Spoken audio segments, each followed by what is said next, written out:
भक्तगणों, आज आपको श्रीमद् भागवत चौथे अध्याय में गौकड़ो उपाख्यान की कथा कहूँगा। आपको ध्यान प्रश्न है। और मित्रों, सज्जनों, आप इस चैनल को लाइक एंड सब्सक्राइब जरूर करें। कृष्ण भगवान आपका कल्याण करेंगे और यह श्रीमद् भागवत कथा जरूर सुने। इससे सुनने से परिवार में सुख शांति मिलती है, दिल शांत रहता है। कथा सुनिए। सूर्य कहते हैं, मुनिवर, उस समय अपने भक्तों के चित्त में अलौकिक भक्ति का प्रादुर्भाव हुआ। देख, भक्त वत्सल श्री भगवान अपने धाम छोड़कर वहां पधारे। उनके गले में वनमाला शोभा पा रही थी। श्रीअंक सजल जलधर के समान श्यामवर्ण था। उस पर मनोहर पीताम्बर सुशोभित था। कटि प्रदेश करधने की लड़ियों से सुसज्जित था। सिर पर मुकुट की लटक और कानों में कुंडलों की झलक देखते ही बनती थी। वे त्रिभंग ललित भाव से खड़े हुए चित्त को चुराए लेते थे।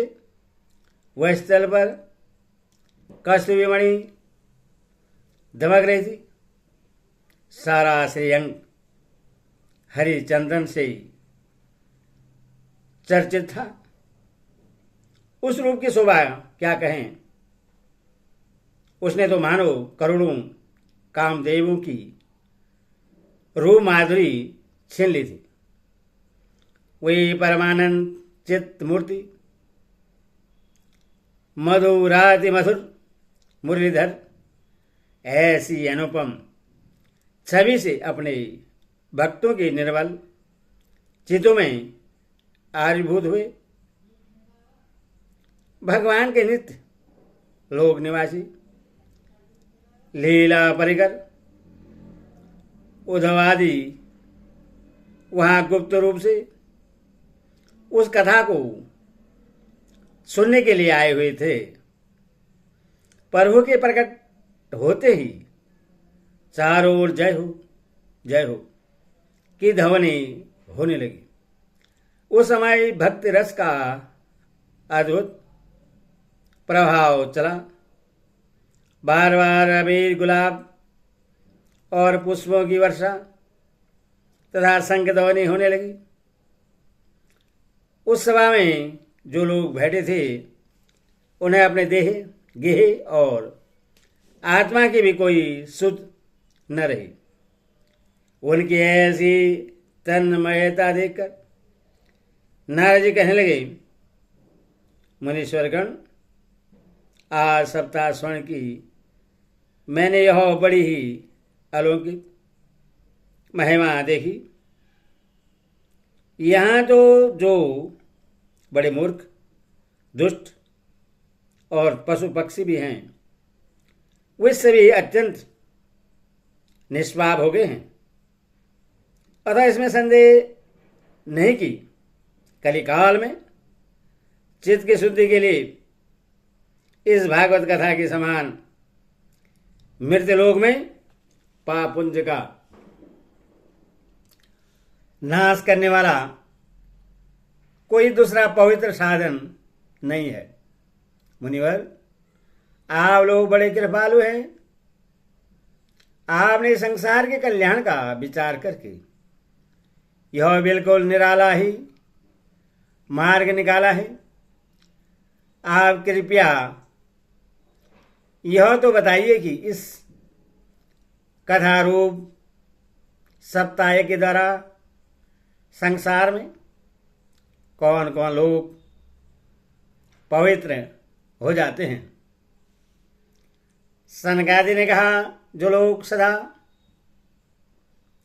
तरह तरह के पाप क्या करते हैं, निरंतर दुराचार में ही तत्पर रहते हैं और उल्टे मार्गों से चलते हैं। तथा वे क्रोधाग्नि से जलते रहने वाले कुटिल और कामपरायण हैं। वे सभी इस कलयुग में सप्ताह यज्ञ से पवित्र हो जाते हैं। जो सत्य से च्युत, माता पिता की निंदा करने वाले, तृष्णा के मारे व्याकुल, आश्रम धर्म से रहित, दंभी, दूसरों की उन्नति देखकर कूटने वाले और दूसरों को दुख देने वाले हैं, वे भी कलयुग में सप्ताह यज्ञ से पवित्र हो जाते हैं। जो मदिरापान, ब्रह्महत्या, सुवर्ण की चोरी, गुरु स्त्री गमन और विश्वासघात, ये 5 महापाप करने वाले, छदमपरायण क्रूर, पिशाचों के ही समान निर्दयी, ब्राह्मणों के धन से पुष्ट होने वाले और व्यभिचारी हैं, वो भी कलयुग में सप्ताह यज्ञ से पवित्र हो जाते हैं। जो दुष्ट आग्रहपूर्वक सर्वदा मन, वाणी या शरीर से पाप करते रहते हैं, दूसरे के धन से ही संतुष्ट होते हैं तथा मलिन मन और दुष्ट हृदय वाले हैं, वो भी कलयुग में सप्ताह यज्ञ से पवित्र हो जाते हैं। नारद जी, अब हम तुम्हें इस विषय में एक प्राचीन इतिहास सुनाते हैं। उसके सुनने से ही सब पाप नष्ट हो जाते हैं। पूर्व काल में तुंगभद्रा नदी के तट पर एक अनुपम नगर बसा हुआ था। वहां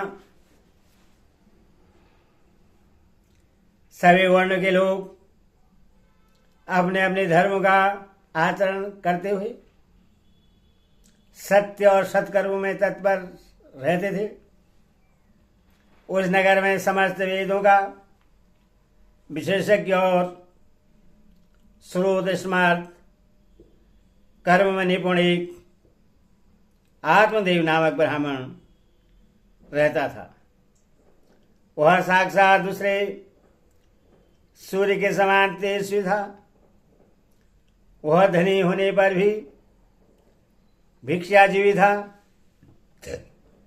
उसकी प्यारी पत्नी धुली कुलीन एवं सुंदरी होने पर भी सदा अपनी बात पर अड़ जाने वाली थी।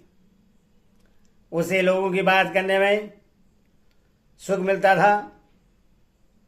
स्वभाव था क्रूर, प्रायः कुछ न कुछ बकवाद करती रहती थी।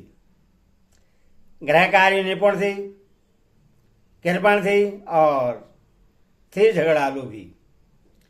इस प्रकार ब्राह्मण दंपति प्रेम से अपने घर में रहते और विहार करते थे।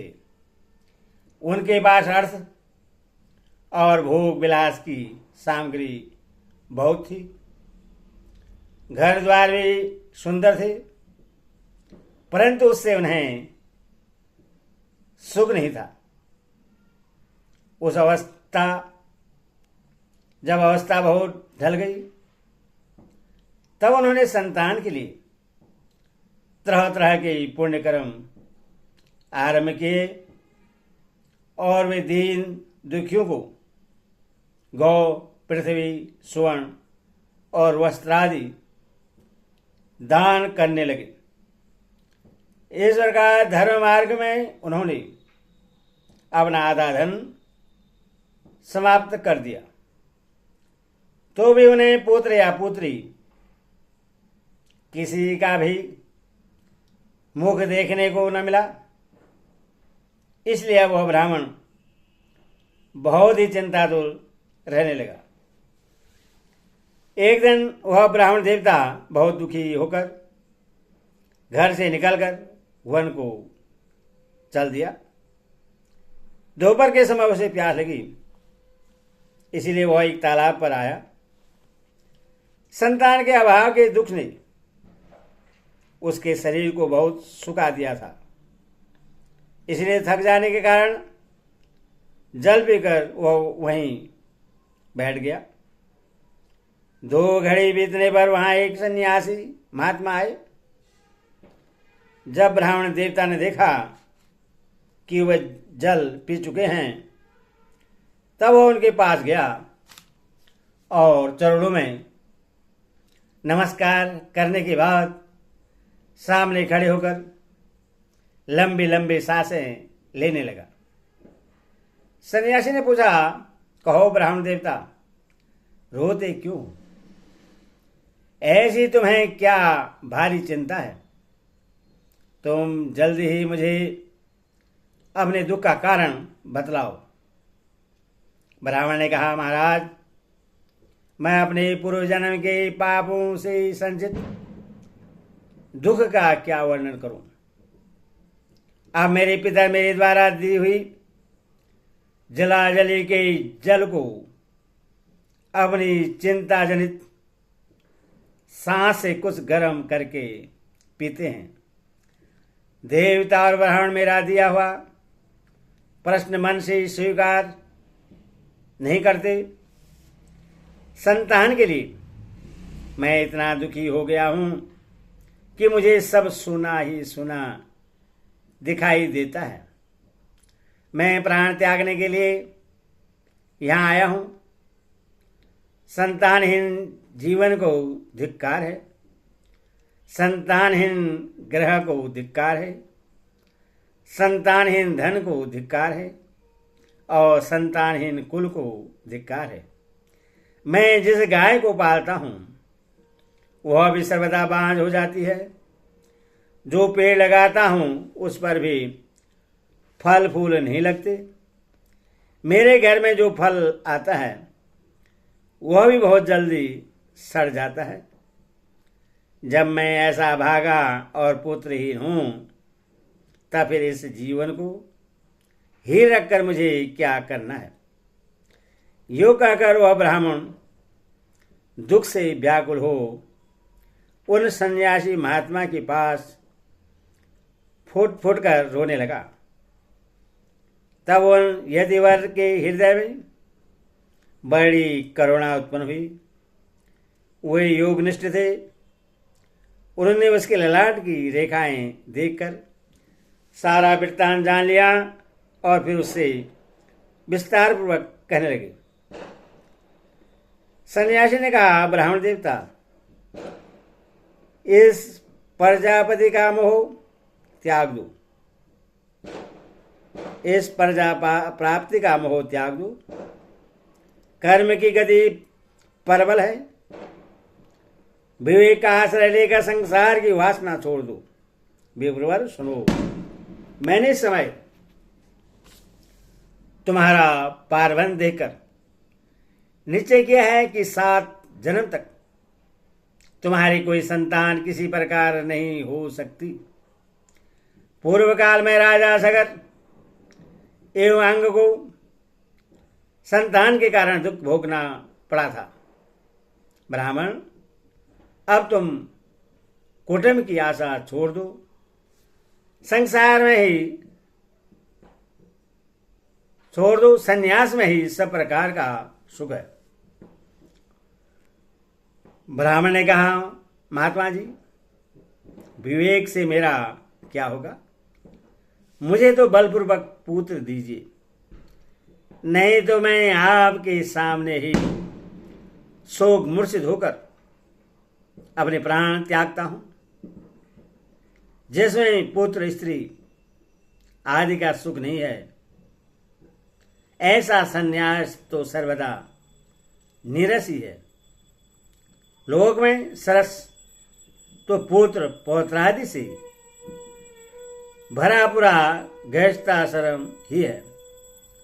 ब्राह्मण का ऐसा आग्रह देखकर उन तपोधन ने कहा, विधाता के लेख को मिटाने का हट करने से राजा चित्रकेतु को बड़ा कष्ट उठाना पड़ा था।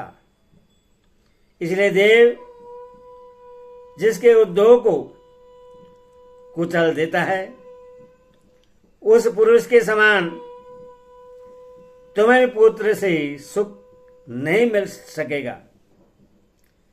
तुमने जो बड़ा हट पकड़ रखा है और अर्थी के रूप में तुम मेरे सामने उपस्थित हो, ऐसी दशा में मैं तुमसे क्या कहूं।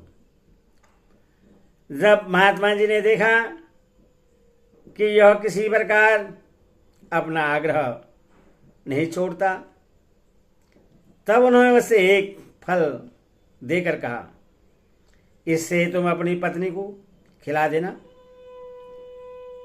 इससे उसके एक पुत्र होगा।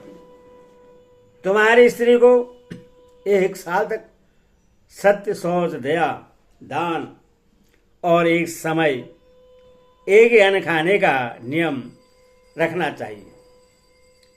यदि वह ऐसा करेगी तो बालक बहुत शुद्ध स्वभाव वाला होगा। यो कहकर वे योगीराज चले गए और ब्राह्मण अपने घर लौट आया। वहां आकर उसने वह फल अपनी स्त्री के हाथ में दे दिया और स्वयं कहीं चला गया। उसकी स्त्री तो कुटिल स्वभाव की थी। वह रो रो कर अपनी एक सखी से कहने लगी, सखी, मुझे तो बड़ी चिंता हो गई। मैं तो यह फल नहीं खाऊंगी। फल खाने से गर्व रहेगा और गर्व से पेट बढ़ जाएगा, फिर कुछ खाया पिया जाएगा नहीं। इससे मेरी शक्ति क्षीण हो जाएगी। तब बता, घर का धंधा कैसे होगा? और देवस, यदि कहीं गांव में डाकों का आक्रमण हो गया तो गर्भिणी स्त्री कैसे भागेगी? यदि सुखदेव जी की तरह यह गर्भ पेट में ही रह गया तो इससे बाहर कैसे निकाला जाएगा? और कहीं परवश काल के समय वो टेढ़ा हो गया तो फिर प्राणों से भी हाथ धोना पड़ेगा।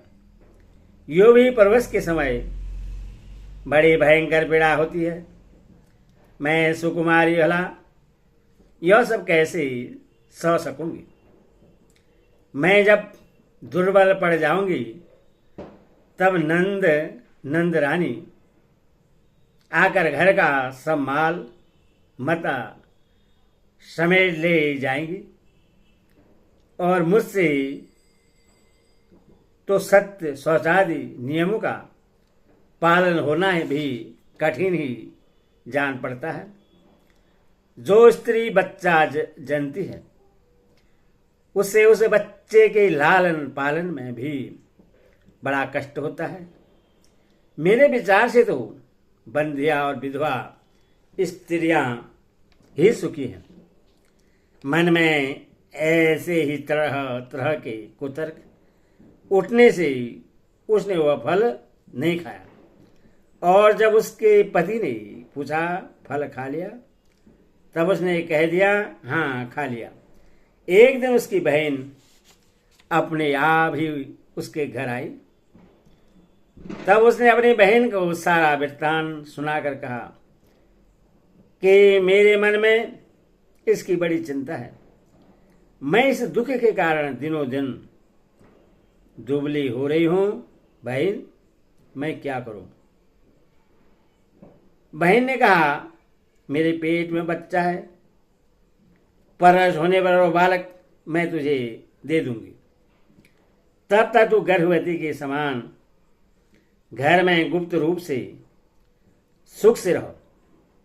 तू मेरे पति को कुछ धन दे देगी तो वे तुझे अपना बालक दे देंगे। हम ऐसी युक्ति करेंगे कि जिसमें सब लोग यही कहें कि इसका बालक 6 महीने का होकर मर गया और मैं नित्य प्रति तेरे घर आकर उस बालक का पालन पोषण करती रहूंगी। तो इस समय इसकी जांच करने के लिए यह फल गौ को खिला दे। ब्राह्मणी ने स्त्री स्वभावश जो जो उसकी बहन ने कहा था वैसे ही सब किया। इसके पश्चात समयानुसार जब उस स्त्री के पुत्र हुआ तब उसके पिता ने चुपचाप लाकर उससे धुंधुली को दे दिया और उसने आत्मदेव को सूचना दे दी कि मेरे सुपूर्वक बालक हो गया है। इस प्रकार आत्मदेव के पुत्र हुआ। सुनकर सब लोगों को बड़ा आनंद हुआ। ब्राह्मण ने उसका जात कर्म संस्कार करके ब्राह्मणों को दान दिया और उसके द्वारा गाना बजाना तथा अनेक प्रकार के मांगलिक कृत्य होने लगे। धुंधुली ने अपने पति से कहा, मेरे स्तनों में तो दूध ही नहीं है, फिर गौ आदि किसी अन्य जीव के दूध से मैं इस बालक का किस प्रकार पालन करूंगी। मेरी बहन के अभी बालक हुआ था, वो मर गया है, उससे बुलाकर अपने यहाँ रख लें तो वह आपके इस बच्चे का पालन पोषण कर लेगी। तब पुत्र की रक्षा के लिए आत्मदेव ने वैसा ही किया तथा माता धुंधली ने उस बालक का नाम धुंधकारी रखा। इसके बाद 3 महीने बीतने पर उस गौ के भी एक मनुष्याकार बच्चा हुआ। वह सर्वांग सुंदर, दिव्य, निर्मल तथा सुवर्ण की सी कांति वाला था। उससे देखकर ब्राह्मण देवता को बड़ा आनंद हुआ और उसने स्वयं ही उसके सब संस्कार किए। इस समाचार से और सब लोगों को भी बड़ा आश्चर्य हुआ और वे बालक को देखने के लिए आए तथा आपस में कहने लगे, देखो भाई, अब आत्मदेव का कैसा भाग्य उदय हुआ है। कैसे आश्चर्य की बात है कि गौ की भी ऐसा दिव्य रूप बालक उत्पन्न हुआ है। देवयोग से इस गुप्त रहस्य का किसी को भी पता न लगा। आत्मदेव ने उस बालक के गौ के से कान देकर उसका नाम गौकर्ण रखा। कुछ काल बीतने पर वे दोनों बालक जवान हो गए। उसमें गौकर्ण तो बड़ा पंडित और ज्ञानी हुआ, किंतु धुंधुकारी बड़ा ही दुष्ट निकला। स्नान शौचादि ब्राह्मणोचित आचरणों का उस समय नाम भी न था और न खान पान का भी कोई परहेज था। क्रोध उसमें बहुत बड़ा चढ़ा था। वह बुरी बुरी वस्तुओं का संग्रह क्या करता था। मुर्दे के हाथ से छुआया हुआ अन्न भी खा लेता था। दूसरों की चोरी करना और सब लोगों से द्वेष बढ़ाना उसका स्वभाव बन गया था। छिपे छिपे वह दूसरों के घर में आग लगा देता था। दूसरों के बालकों को खिलाने के लिए गोद में लेता और उन्हें चटकुए में डाल देता। हिंसा का उसे व्यसन सा हो गया था। हर समय वह अस्त्र शस्त्र धारण किए रहता और बेचारे अंधे और दीन दुखियों को व्यर्थ तंग करता। चंडालों से उसका विशेष प्रेम था। बस हाथ में फंदा लिए कुत्तों की टोली के साथ शिकार की टोह में घूमता रहता। वेश्याओं के जाल में फंसकर उसने अपने पिता की सारी संपत्ति नष्ट कर दी। एक दिन माता पिता को मार पीट कर घर से सब बर्तन भाड़े उठा ले गया। इस प्रकार जब सारी संपत्ति स्वाह हो गई तब उसका कृपण पिता फुट फुट कर रोने लगा और बोला, इससे तो इसकी माँ का बाँच रहना ही अच्छा था। कुपुत्र तो बड़ा ही दुखदायी होता है। अब मैं कहाँ रहूं, कहाँ जाऊं? मेरे इस संकट को कौन काटेगा? हाय, मेरे ऊपर तो बड़ी विपत्ति आ पड़ी है। इस दुख के कारण अवश्य मुझे एक दिन प्राण छोड़ने पड़ेंगे। उसी समय परम ज्ञानी गौकर्ण जी वहां आए और उन्होंने पिता को वैराग्य का उपदेश करते हुए बहुत समझाया। वे बोले, पिताजी, यह संसार असार है, यह अत्यंत दुख रूप और मोह में डालने वाला है। पुत्र किसका, धन किसका?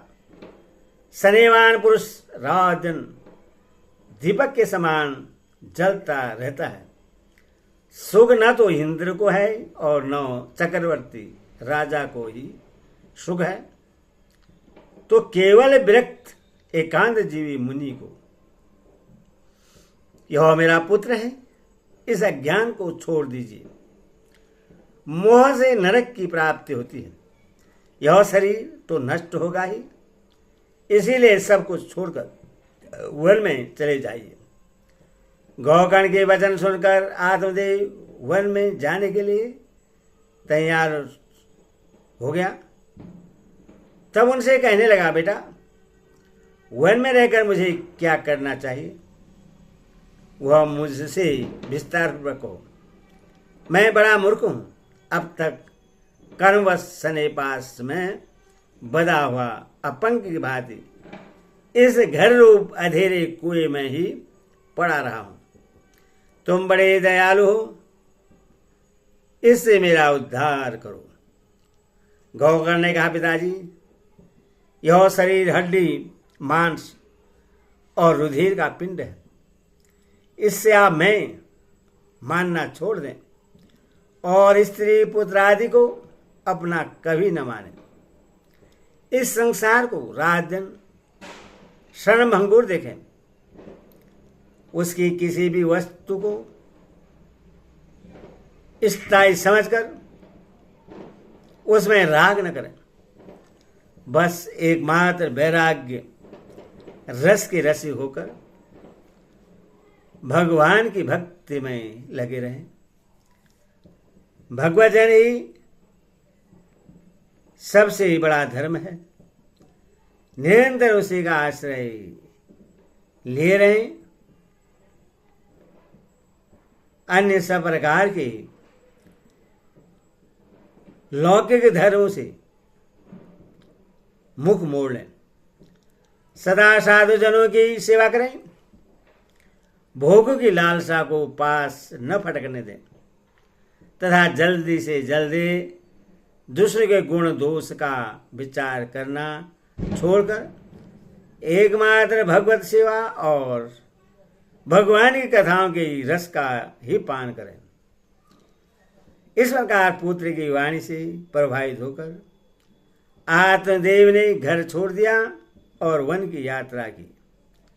यदि भी उसकी आयु उस समय 60 वर्ष की हो चुकी थी, फिर भी बुद्धि में पूरी दृढ़ता थी।